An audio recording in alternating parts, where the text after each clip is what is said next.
Welcome to the channel. Today's story is full of surprises and real drama. Subscribe and like to stay updated. Let's dive in. I got home late, around 1:45 a.m., early Sunday morning. The drive back from Manchester to York was awful, with terrible traffic like usual on a Saturday. A big crash on the highway held me up for hours. I thought Emma, my wife, would already be fast asleep, but it was strange, she hadn't even left a light on for me.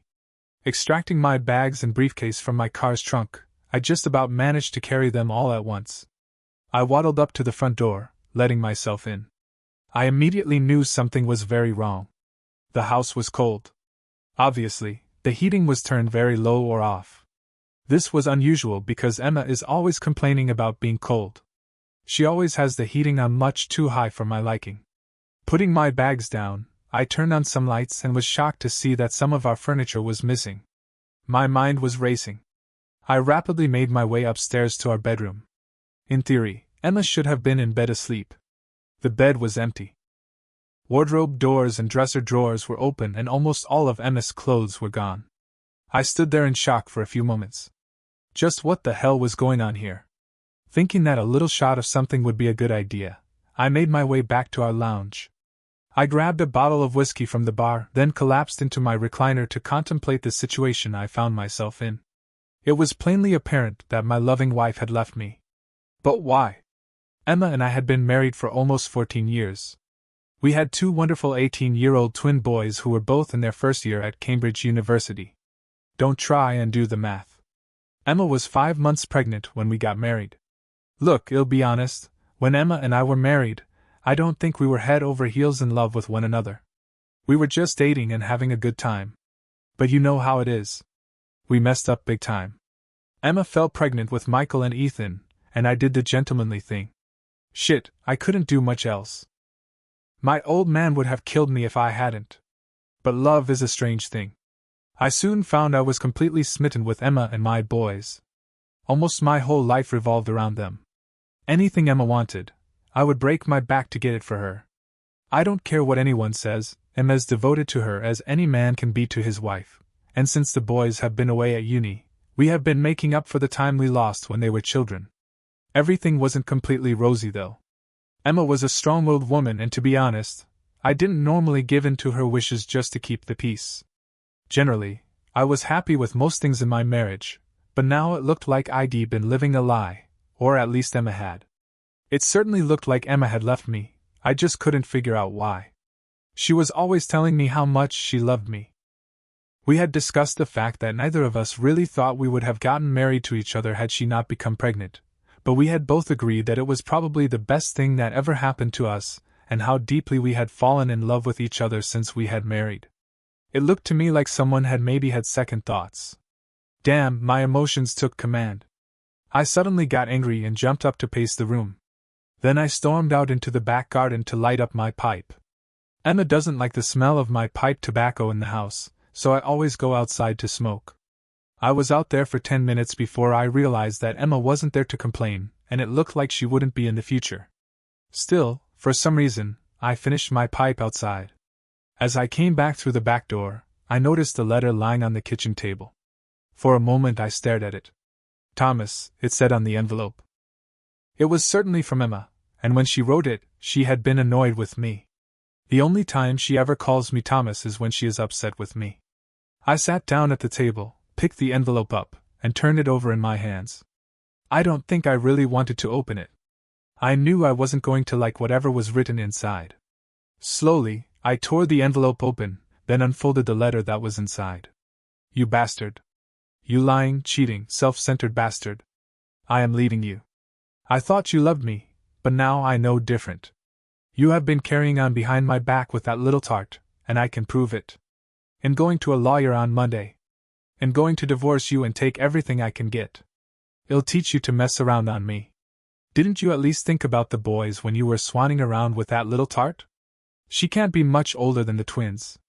I'm going to take you for everything I can, you bastard. So you had better look for somewhere else to live as you won't be able to keep the house when I finished with you. And if I ever see that little slut, you can tell her I'll gouge her bloody eyes out. Emma. Interesting, I said out loud to myself. I wonder just who this little slut is that Emma is talking about. Some lying. I think there's been a cock-up in the intelligence section somewhere along the line. Look, do I look like the kind of guy who cheats on his wife? That kind of guy would surely have walked away from Emma when she got pregnant. I'm the kind of guy who appreciates what he has and definitely doesn't want to lose what he's got. Yeah, there have been times when I've been tempted. What guy hasn't? But I've always known which side of the toast has the butter on it, and I've always been very careful about what I do. Still, it was apparent that Emma was convinced I was playing around. So what do I do? Well, there was only one thing to do, really, and that was go to bed. Look, I'd been up since before 6 a.m. Saturday morning, and now it was 3:45 a.m. Sunday morning. So to bed I went.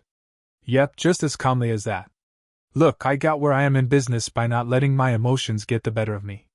Once I knew what the problem was, I could relax a little, knowing that I could quickly put Emma's mind at rest. All I had to do was prove to her that she had got it all wrong and bingo, crisis over. But when I got into bed, I found I couldn't sleep. Questions came into my head that I didn't expect. If Emma thought I was cheating on her, why didn't she challenge me about it? Now that was a good point. Could it be because she had expected me to be cheating? But why would she do that? One thing I had learned over the years was that people expect others to behave as they do. Now, hang on just a minute. Could Emma think I was cheating on her because she had been playing around on me and then, having got suspicious of me for some reason, she had assumed I was cheating on her? I was out of bed like a shot at that thought. This was serious stuff. Before I knew it, I was tearing the bloody house apart, looking for anything that would give any hint that Emma had been unfaithful to me. I turned her sewing room upside down. There wasn't much point in searching her bedroom drawers. They were all empty. Then I hit the computer. It took me hours to search that. I broke her passwords for her emails pretty quickly, and then spent hours going through the internet history files. A complete waste of bloody time, but necessary. I found absolutely nothing besides Emma's hunt for a divorce lawyer. She had made that search on the Thursday. But I could find no sign that she had actually contacted the lawyer she had apparently chosen. I got a wicked idea. The only way to win a battle is to take the offensive. It was an off chance, but I thought I'd give it a try anyway. At just after 9 a.m., I emailed the people she had obviously chosen, asking them to act on my behalf in a divorce case. There was a faint chance that Emma hadn't actually spoken to them yet. I was lucky. Within minutes of my email going off, they replied asking me to come into the office ASAP. So that's what I did.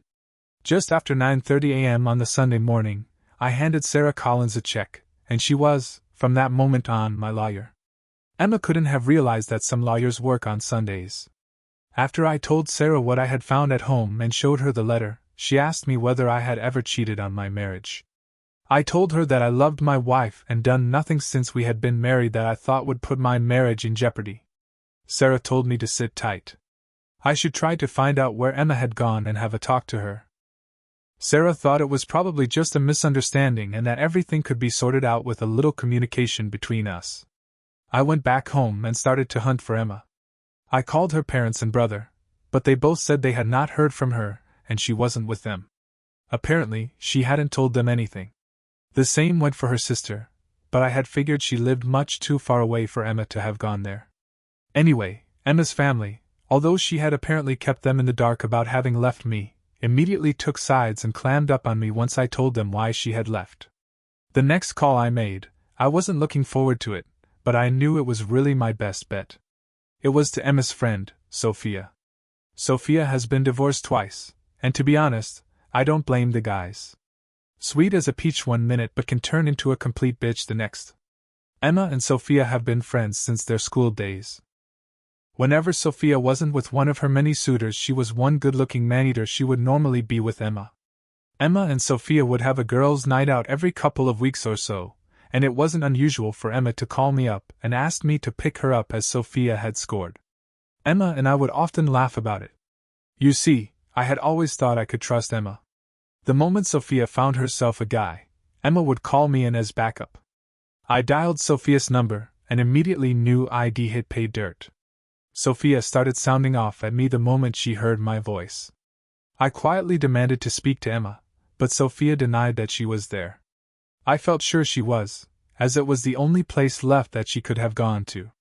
In Sophia's rant, she told me she knew all about Emma having left me. After about 5 minutes, I gave up and hung up the phone. The old emotions rose again, so it was outside again for another pipe full. Whilst out there, I got myself under control and started thinking again. Emma was playing games. This running off without talking to me was designed to wind me up. Well, it wasn't going to wind me up anymore. I'd done nothing I had to be ashamed of. Right, Emma, if you wanted to play games, they'll bloody well play games. I stormed back into the house and phoned the twins. They were totally flabbergasted when I told them that their mother had walked out on me. Of course, I told them that I had done nothing that I could think of to cause Emma to leave me, and am pretty sure I had them convinced. I also told them that I thought Emma was staying at Sophia's, and then I said that as far as I was concerned, she could stay there. The boys said they thought it was all just a silly misunderstanding and that their mother would soon come to her senses. I know I really shouldn't have brought the boys in on this, but it was silly games we were playing and I knew they would give their mother a good dressing down over it. Then I went hunting in the garage. When we bought the house, I had changed the barrels and the outside door locks for 2 reasons, really. One was we didn't know if we had been given all the keys to the house, and the other was so that we had a matched set of barrels. All the outside doors had the same key. It saves having lots of keys to carry around. Changing a Eurolock barrel only takes a few minutes. Now I changed all the barrels back to the originals, then disabled the garage door opener, and bolted the shutter down. Emma wanted out? Well, now she was bloody well out, and she couldn't get back in. Whilst I was fiddling with the shutter on the garage, old man Johnson, my neighbor from across the road, came over to me. He and his missus are a nosy pair of buggers, so I guess they'd seen Emma moving and had come across to see what gossip he could pick up. He got very little out of me, but I found out that a U-Haul truck had appeared Friday morning and 2 guys and a woman helped Emma take a lot of stuff from the house. The 2 guys drove off in the truck, and Emma followed in her Nissan. The other woman drove off in a red Volkswagen Beetle. I was right, it was Sophia. That obnoxious little red Mini belonged to her. That night I drew all the curtains downstairs in the house and closed the blinds in the garage windows. From the outside, no one could see in, but I could look out from the upstairs windows and see the front door and drive through the security CCTV system. I put that in a few years back so Emma could see who was at the door when I wasn't at home. Then I called Sophia again. I told you, Thomas, Emma is not here. I don't know where she is, and if I did, I wouldn't tell you anyway, you cheating bastard.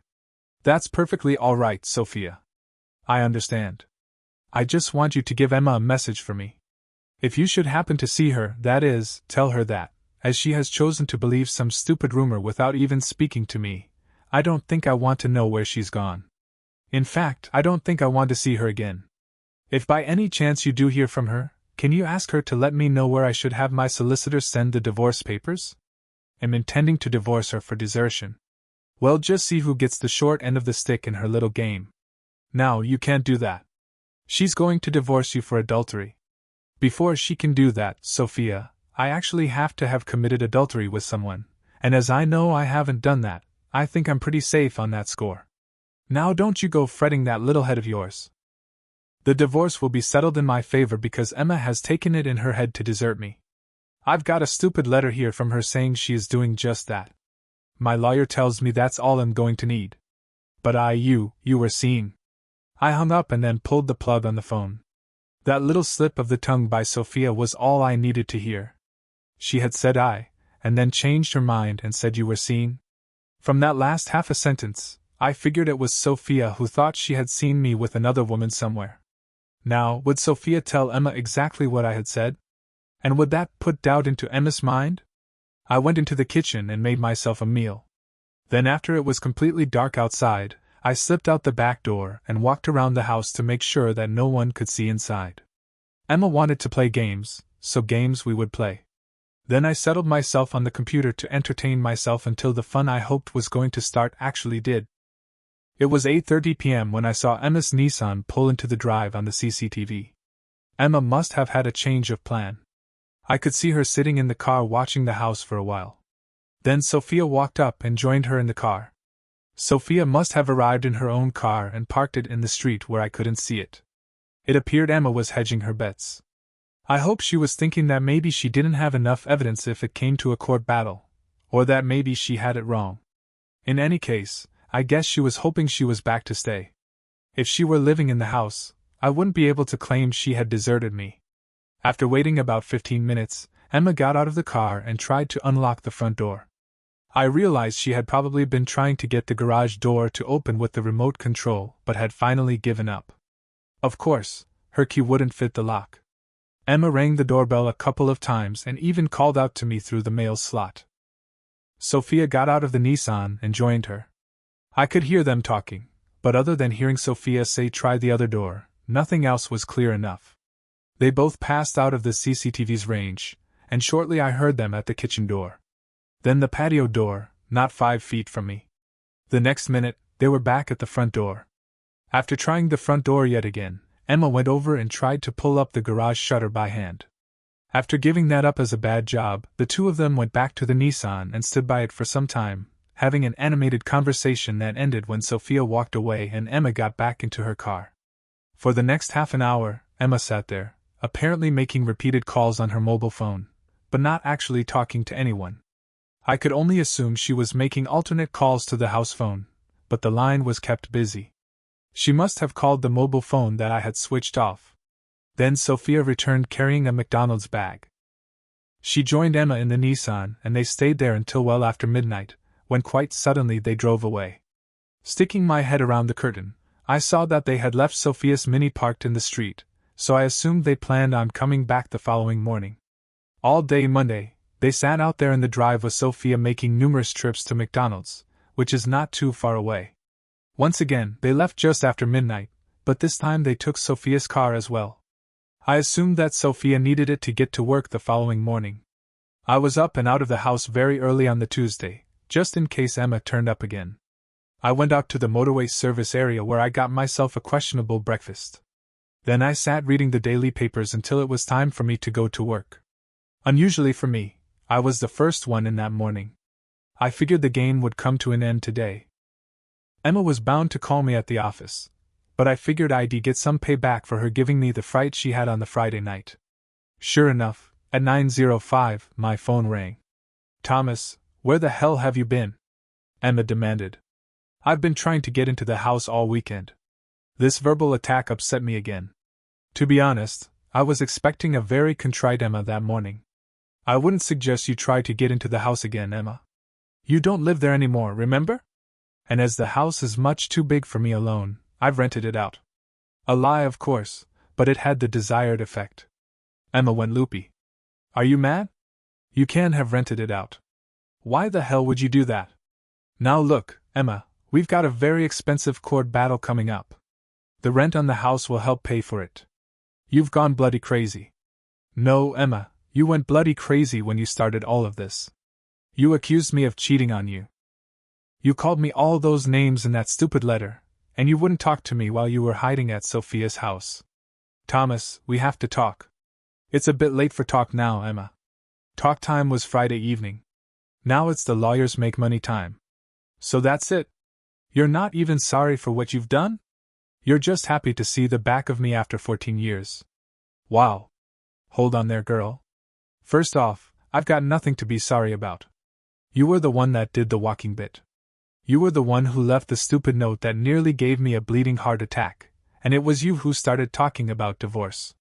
Now I suggest you go and see that lawyer you were so quick to threaten me with and find out what he has to say. Then call me back and give me his details so that I can pass them on to mine. Goodbye, Emma." I hung up the phone.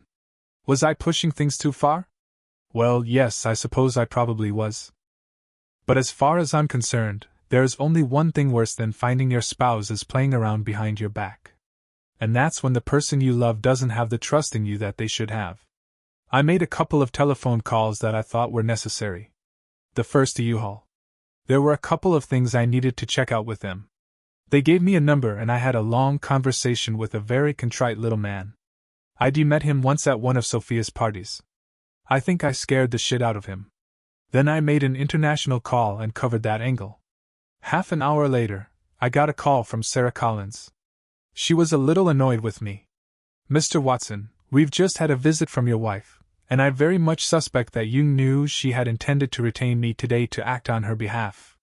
Well, yes, I did suspect that was what she was planning to do.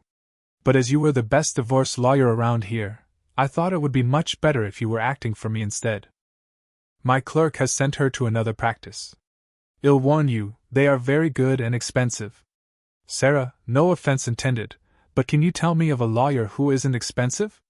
No offense taken, Thomas. It's your money. You can say what you like, but why aren't you talking to her and sorting this mess out? The answer to that is all in a name. Emma is calling me Thomas.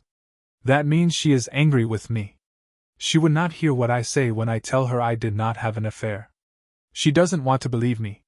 If she did, she would have called me Pete. It's as simple as that.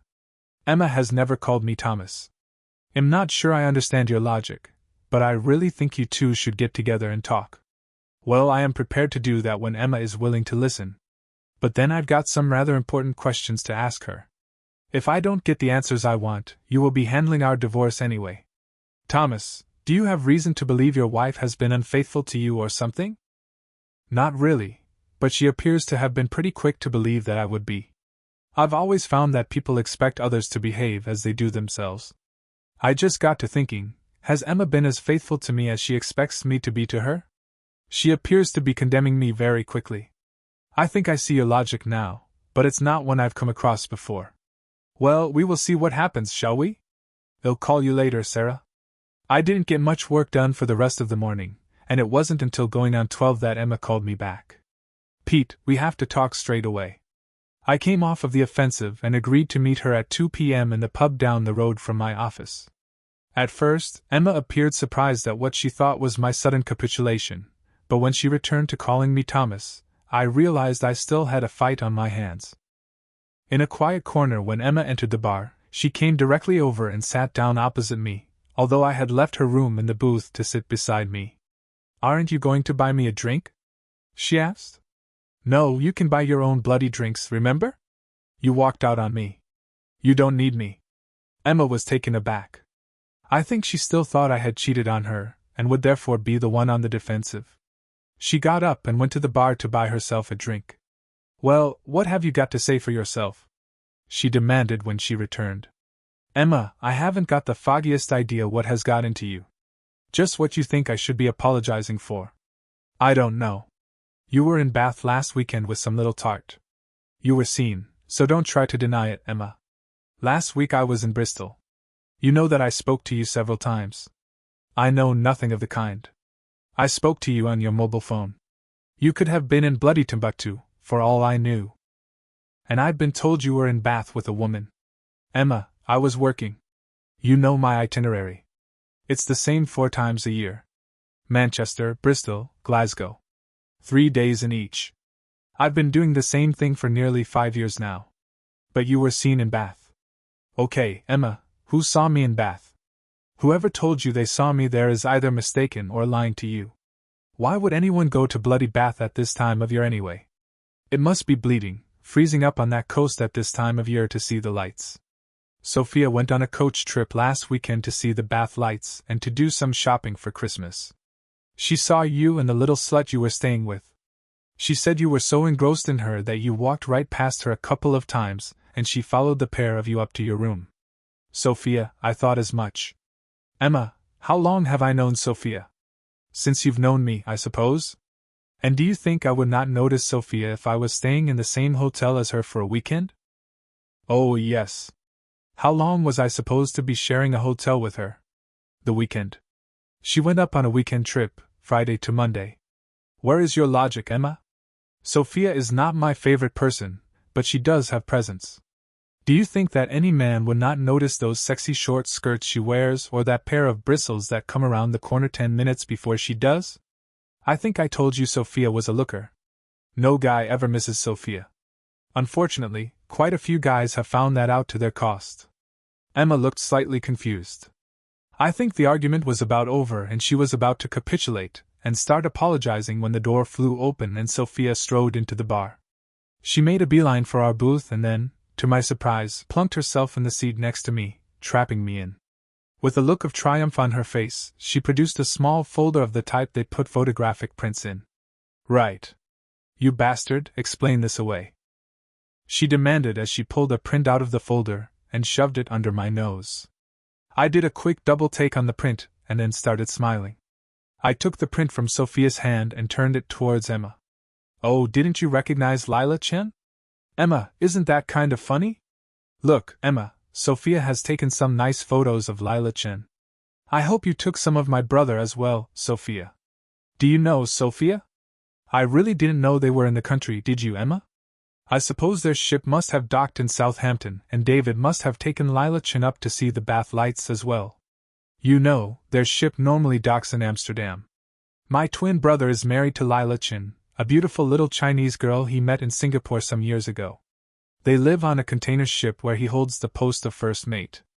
The ship spends so little time in port that a lot of the married members of the crew have their spouses with them.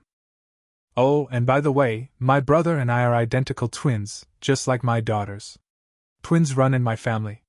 Handy that. Emma was crying then, and Sophia was sitting there with her mouth open, so I continued. Did you say hello to David, Sophia? If I remember correctly, you had the hots for him at our wedding. But that was a long time ago, wasn't it? Now both of them were crying. Emma, because she had messed up big time, and Sophia, I supposed, because she was upset that she dropped Emma in it. I sat and sipped my beer whilst the two of them regained their composure. After a little while, they stopped crying, but it was obvious that they had no idea of what to say. Sophia was the first to pluck up the courage. Pete, I'm sorry. I forgot all about David. I really thought it was you. The pair of you are so alike, Sophia finally said. Well, we would be alike. We are identical twins, after all. And I wouldn't worry about not remembering David, though, Sophia. I doubt he would remember a slag like you.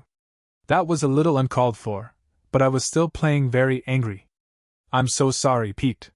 Emma now appeared to have regained her courage. I just didn't think of David. Can you forgive me for being so stupid? You must see how it looked. No, I bloody can't, I said angrily.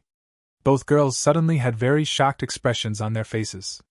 I've got a question for you, Emma. Why? Why would you even think that I would cheat on you? We have been married for 14 years.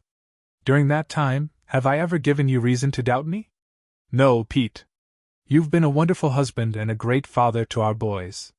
Then what made you so damn sure I was running around on you? And before you answer that, think. Don't go telling me it was because Sophia had told you. That would mean you trusted her more than you do me. I was your husband, the guy who has clothed you and fed you for the last 14 years. The guy who came running to find you when your so-called friend here found herself a stud for the evening on your night outs together, which I have never objected to, by the way. Emma sat there and stared at me. Obviously, she had taken in my warning and was thinking before she spoke. I waited for a little while before I continued again. Why were you in such a hurry to believe I would cheat on you? Could it be because you have been getting up to things you shouldn't behind my back in the past? You know, people tend to assume that others will behave as they do themselves. You see, the idea had never struck me in the past. I might be dumb or something, but it never dawned on me that you would cheat on me when you were out with this slut, because I could never imagine myself cheating on you. So I always believed you wouldn't cheat on me either. But you've moved the goalposts, Emma, and changed all that. Now I'm thinking I was being bloody naive. Without a second thought, you assumed that I was cheating on you. You never bothered to challenge me or anything. Your friend told you I was cheating, and you accepted it as fact without question. All right, now convince me you have never cheated on me. All those times you came home at 2 or 3 in the morning and the times you stayed over at Sophia's place. Come to that, what did you get up to whilst I was away? Oh God, Pete, I've never cheated on you, honestly. Emma finally exclaimed. Oh, so you say. Well, if that's so, who are those 2 arseholes who drove that bloody U-Haul truck on Friday? And why did you kiss the little prick? I saw Emma literally jump when I said she had kissed the guy. There are a couple of guys from Sophia's office. She asked them to help me? Oh yeah, and how did you pay them for their help when they got your stuff back to Sophia's house? The same way Sophia pays for her favors? Emma knew what I was on about. Sophia had often told us how she pays to get her car serviced. ID warned her many times that the garage owner's wife was one tough woman. I saw her in action once. Entertaining but a little demeaning. Come on, most guys enjoy a good catfight. ID never seen the girl she had caught her husband with again. No, I wouldn't do that. I just gave Mike a little kiss on the cheek to thank him for his help. That's all. It was nothing. Just a little peck. Yeah, but that was in public where the whole world could see you. What did he get in private back at Sophia's place? Nothing, Pete, you've got to believe me. They just unloaded the van and left. They had to get the van back. If that is so, can you explain just why you were surcharged then? That van wasn't returned until 9:30 a.m. on Saturday morning. When you book a van over the internet, girl, they send the paperwork back by email. I've read that email. That van was not returned until 10 Saturday morning. So just what really happened? Now I've got to get out of here before I lose my temper. Let me out of here, Sophia, before I push you out of the bleeding way. Sophia stood up and I pushed past her. I turned back to Emma. I'm going to accept nothing but the whole truth from you. I've got plenty of friends out there who go to those same clubs you and the slut here have been going to.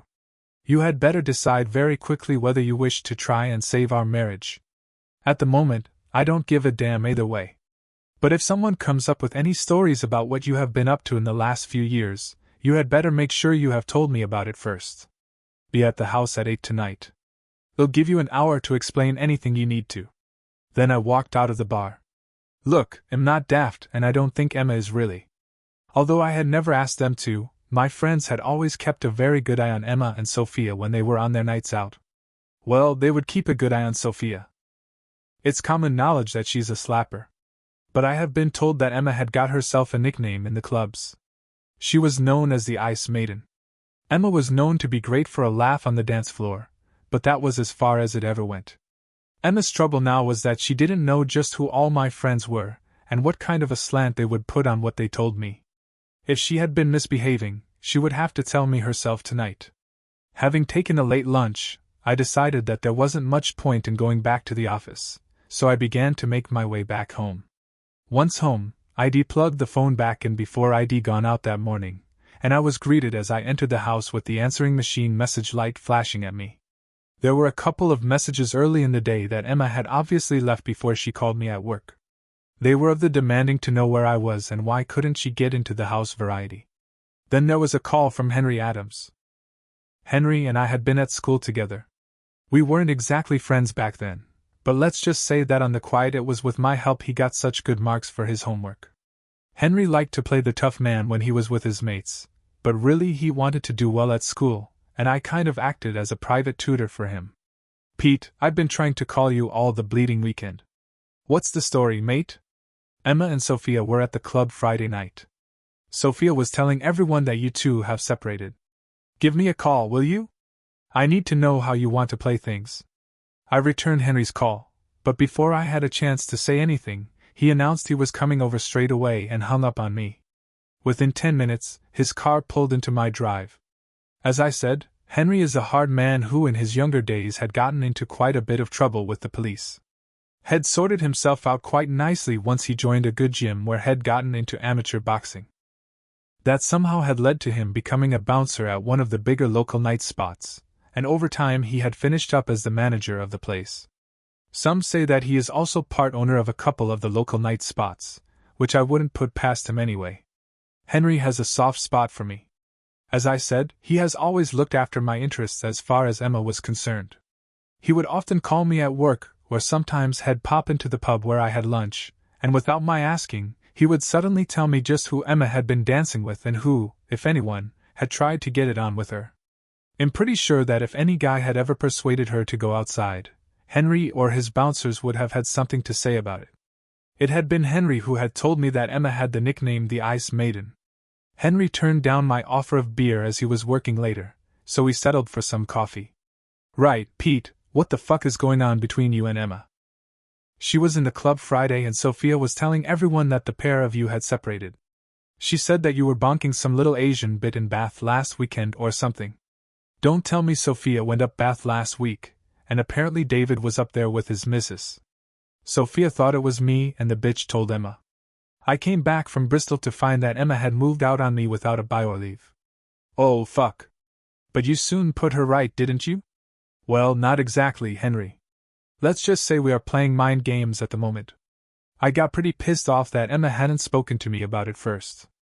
I was wondering if she has been playing around behind my back. Hey. No chance there, man. No one gets into Emma's pants. I'm 100 on that one. And some of the studs heard there was trouble between you two. They thought they might get lucky Friday night, but from what I heard, the ice was a damn sight colder than usual. Emma and Sophia left well before closing time. Oh, and the taxi took the two of them straight home to Sophia's place. I had a word with the driver. I thought you would want to know. Thanks, Henry. It's good to have friends. All part of the service, Pete. Hey, it's about time you came down to the club anyway. You never come in to see the boys nowadays. From then on, the conversation dropped back into what old friends were up to and that kind of thing. Before we knew it, it was almost 8 p.m. and Henry said he had better get to the club. Henry was just leaving when Emma pulled into the drive. I saw Emma do a double take on Henry as he reversed out. She had a confused look on her face as she had obviously recognized him, but she had no idea that I knew him. I was standing in the doorway as she walked up the steps. Wasn't that Adams, the manager at the Starlight? She asked. What was he doing here? Henry Adams, you mean? Yeah, he's an old friend of mine. He came around to commiserate with me over our upcoming divorce. Come in and sit in the kitchen. I've got some coffee on the go. I followed Emma into the kitchen and managed to beat her to the coffee pot. This was my house now, and I'd pour the bloody coffee. Look, Pete, this is silly. I realize you're annoyed at me, but you're being childish about it. Sophia was sure it was you she saw. How was she to know that David and Lila Chin were in the country? What else would you have thought in my situation? I would have thought that Sophia had made a mistake until I had checked up on things myself. But you didn't check up, did you? You decided to leave me. Look, Pete, I was wrong, I'll admit that. But why did you lock me out of the house? Because you decided it was no longer your house and left it. When you walked out that door on Friday, you effectively ended our marriage. Don't be silly, Pete. I was angry and I was trying to teach you a lesson. I realize it was a stupid thing to do. Look, I'm sorry and I want to come back home. Well, you made the bed. Now you had better get used to laying on it. You mean you're not going to let me move back in? No. But why not? Because I don't believe you. Or at least I don't trust you.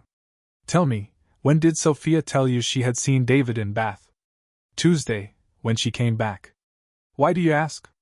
Before I spoke to you on the phone that night or after? After. So on Wednesday, when I called you, you knew that Sophia thought she had seen me. Or rather, David. Yes. So why didn't you challenge me on Wednesday evening?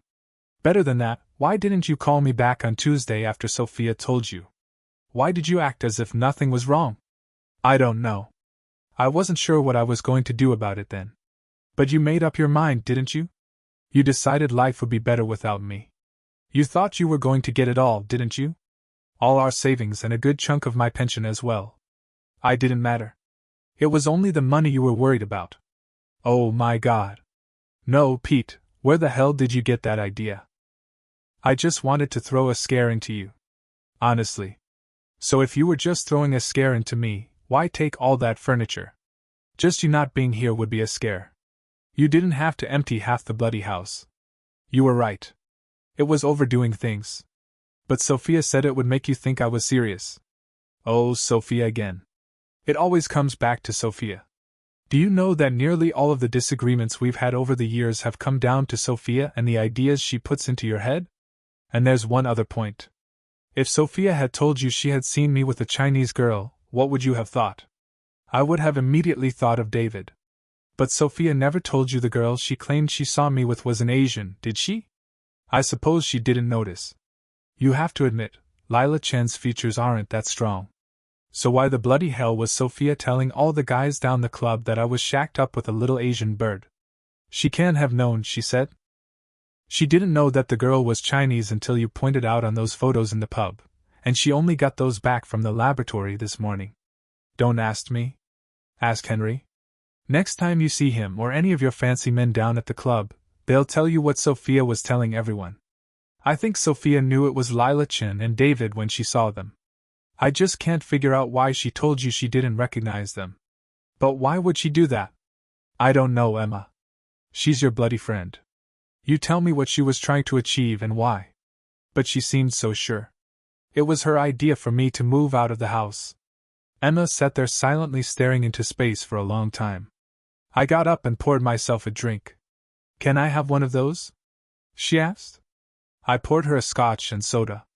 Pete, can I ask you something? Anything you like. But will you be honest with me? I've always been honest with you.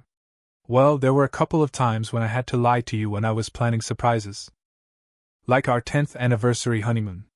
No, this is serious. I need you to tell me the truth. Have you ever made a pass at Sophia since we've been married? Now who's trying to be funny? Of course I haven't. Do I look daft? God knows what you could catch off her. She never has been choosy. And what about Clara Cooper, your old secretary? Clara? Are you mad?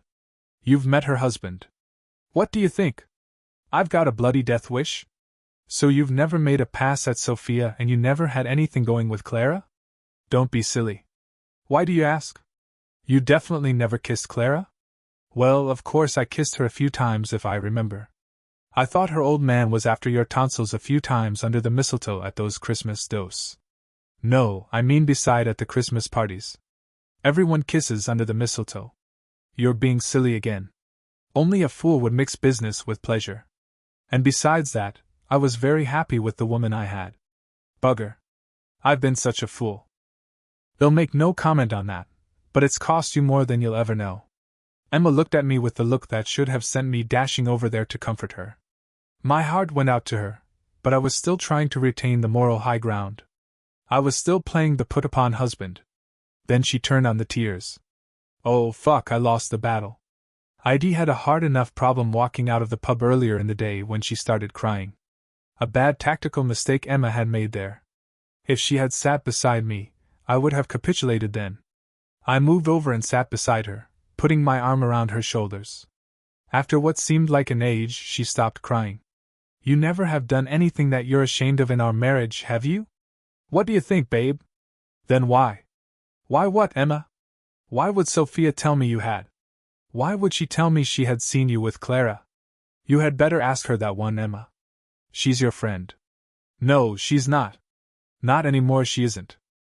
I don't know why, but every doubt I've had about you and our married life, I can trace back to Sophia. What bloody doubts? Oh, suspicions about you playing around when you're away from home, and that you had something going on with Clara. Do bloody what? Why the hell have you never said anything in the past? Because I love you. I didn't want to bring anything to a head. I thought I'd let things slide and you would come back to me. I'd never leave you, Emma. I love you too much. I know that now. I should have always known it. I'm sorry, Pete. I haven't been a very good wife. I haven't given you the trust one should have. Can you forgive me? Oh, now there's a question, but I don't think it's for me to answer. I think you need to answer that yourself. Look into your heart, and work out why you thought I would be unfaithful to you. When you can figure that one out, I think you'll have your answer. Emma reached into her bag and retrieved her mobile phone. Deliberately, she dialed a number. Sophia, you are no longer a friend of mine. I never want to see you or hear from you again. Shut up and listen, you bitch. I'm calling you because if I met you in person, I'm not sure I could control myself. I might kill you or something. All my life, I listened to you. Now I realize you have always been trying to drive a wedge between me and my husband. You've lied to me so many times I can't count them. No, stay out of my life from now on. Emma looked up at me. Can I bring my bags in out of the car now? No. Well, go straight to bed. I've missed you for the last couple of weeks, and you'll definitely not need any night clothes tonight. We went up to bed and spent the night trying to relive our honeymoon. I think it was one of the best nights we ever had. In the morning, I made arrangements to have our furniture collected from the storage unit Emma had hired. We dropped back into our old life. Oh, there were the lawyer's bills to pay. But at least Sophia was out of our lives. I think it was worth every penny. It was some time before Emma figured out what Sophia's problem was. Emma ran into an old friend one day who told her that before Emma and I were married, Sophia had told her she had a crush on me and she intended stealing me from Emma. Well, that never happened. I do remember Sophia coming on a bit strong, but as I have said, I always figured her to be a slut, so I steered clear. Emma and I intend to grow old together, and we talk about our feelings a lot more nowadays. Oh, I'm a regular at Henry's Club most weeks now, but the Ice Maiden dances a lot more than I do. As for Sophia, I don't think either Emma or I have seen her since. It was the night of our next anniversary. I'd been away on one of my trips. Emma attacked me as I entered the front door. She then started dragging me up to the bedroom, discarding her clothes as she went. Once in the room, she pushed me down onto the bed and attacked my belt. Within moments, she had removed my trousers and underpants whilst I removed my shirt. I must admit that I don't remember her removing my shoes and socks. Maybe she removed them after her lips clamped down on the old Michael Thomas, but by that time I was beyond caring. I watched her head rise and fall as she tried to force as much of me as possible down her throat. What's the old comment? She could suck a billiard ball down a hose pipe. Well, that's what it felt like she was trying to do. God, Emma gives bloody good head. Far better than either Clara or Sophia. Maybe not quite as good as that little Chinese bird up in Bath, though. Mind you, it was bloody lucky for me that she looked so much like Lila Chin. I nearly cocked things up in a big way there. Oh, by the way, I did try Sophia out just before I got married. Emma, come on. There are advantages to being an identical twin, but really Sophia was all show and not much action. I think she must have gotten a little pissed off with David when I told her she wasn't that good in bed. Well, I never did like the bitch. I'm just wondering if Sophia ever worked out that David and I pulled the switch on her. If she did, she was the only one who knew. Well, I think that might explain why she tried to put the boot in. Look, I have said that I consider myself a bloody gentleman, but I've never said anything about having a flawless character. Though life goes on, just a little more carefully. Thanks for watching. Could you forgive and rebuild trust, or is betrayal the end? Share your thoughts below, and don't forget to like, subscribe, and stay tuned for more stories.